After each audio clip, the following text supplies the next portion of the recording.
ایک صاحب نے یہ سوال کیا ہے کہ اگر کوئی شخص اپنے گھر میں ذمہ دار ہے اور گھر کا سارا خرچہ وغیرہ وہی چلاتا ہے، کوئی اور ذمہ دار نہیں ہے، ایسی صورت میں اگر وہ گھر سے جاتا ہے جماعت میں، تبلیغ میں وقت لگانے کے لیے لمبے عرصے کے لیے، اور پیچھے کوئی ایسا انتظام بھی نہیں ہے جس سے اس کا گھر چل سکے اور جس سے وہ اپنے گھر کی ساری ضروریات اور اخراجات پورے کر سکے، تو ایسے شخص کا جماعت میں جانا یا اللہ کے راستے میں جانا کیسا ہے؟ تو اس بات کو اچھے طریقے سے سمجھنا چاہیے۔ قرآن کریم میں جو اللہ تعالیٰ نے حج کا حکم دیا ہے، الحج اشہر معلومات، حج کا حکم جو اللہ تعالیٰ نے دیا ہے وہ اس شخص کو دیا ہے جو حج کرنے کی استطاعت رکھتا ہو، اور حج کرنے کی استطاعت کا مطلب علماء نے لکھا ہے یہ ہے کہ اس شخص کے پاس اتنا خرچہ ہو کہ وہ گھر سے حرم شریف جانے کا خرچہ بھی اس کے پاس ہو، نمبر 1، واپس آنے کا خرچہ بھی اس کے پاس ہو، نمبر 2، وہاں جتنے دن رہے گا وہاں اس کو جو کھانے پینے کی ضروریات ہیں یہ خرچہ بھی اس کے پاس ہو، نمبر 3، اور اپنے گھر سے وہ جتنے دن دور رہے گا اتنے دن اس کے گھر میں جو ضروریات اخراجات ہیں اس کے پیسے بھی اس کے پاس ہوں، کہ وہ اگر 40 دن کے لیے حج پہ جا رہا ہے تو 40 دن کا خرچہ اپنے گھر میں چھوڑ کے جائے کہ 40 دن میرا گھر اس سے چلے گا،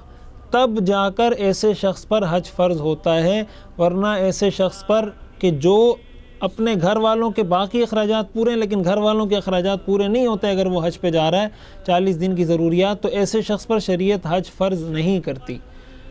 تو حج جو اسلام کے بنیادی 5 ارکان میں سے ایک رکن ہے، جب وہ فرض نہیں ہوتا ایسی حالت میں تو اور کون سا کام ہے جو فرض ہو جائے گا؟ تو اگر کوئی شخص گھر کا واحد، بسا اوقات تو ایسا ہوتا ہے نا کہ گھر میں 4 5 6 افراد کمانے والے ہیں، کوئی جوائنٹ فیملی ہے اور سب کا مشترکہ نظام چل رہا ہے، یا کوئی مشترکہ کاروبار ہے جس سے انکم سب کو ہو رہی ہے، یا گھر کے کرائے وہ سب کو مشترکہ مل رہے ہیں۔ ایسی صورت میں اگر کوئی ایک فرد جاتا ہے تو وہ سسٹم پر، نظام پر کوئی اثر نہیں پڑتا، ان کا سیٹ اپ چلتا رہتا ہے، بچوں کے خرچے بھی نکل رہے ہوتے ہیں، بیوی کے خرچے بھی نکل رہے ہوتے ہیں۔ ایسی صورت میں تو کوئی جاتا ہے تو بہت اچھی بات ہے، جانا چاہیے، اور ایسے ہی لوگوں کو جانا چاہیے۔ لیکن اگر وہ ایسا ہے کہ پورا گھر اس پر ڈیپینڈنٹ ہے،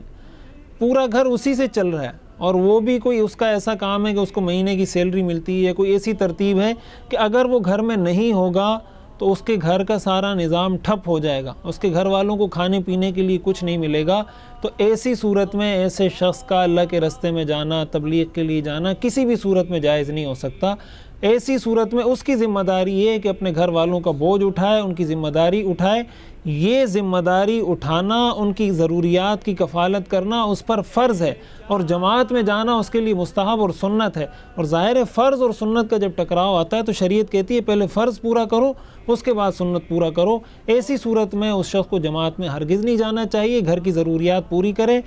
اپنے لیے اتنا کوئی سیٹ اپ بنا لے، بیک اپ بنا لے کہ وہ 40 دن کے لیے اگر جا رہا ہے تو 4 5 مہینے سال محنت کر کے اتنے پیسے کما لے کہ 40 دن اس کا گھر اس سے چل سکے، پھر اگر وہ جاتا ہے ایسی صورت میں تو اس کو شریعت اجازت دیتی ہے، بالکل جا سکتا ہے۔ میرا دل بدل دے، میرا دل بدل دے، میرا دل بدل دے، میرا دل بدل دے۔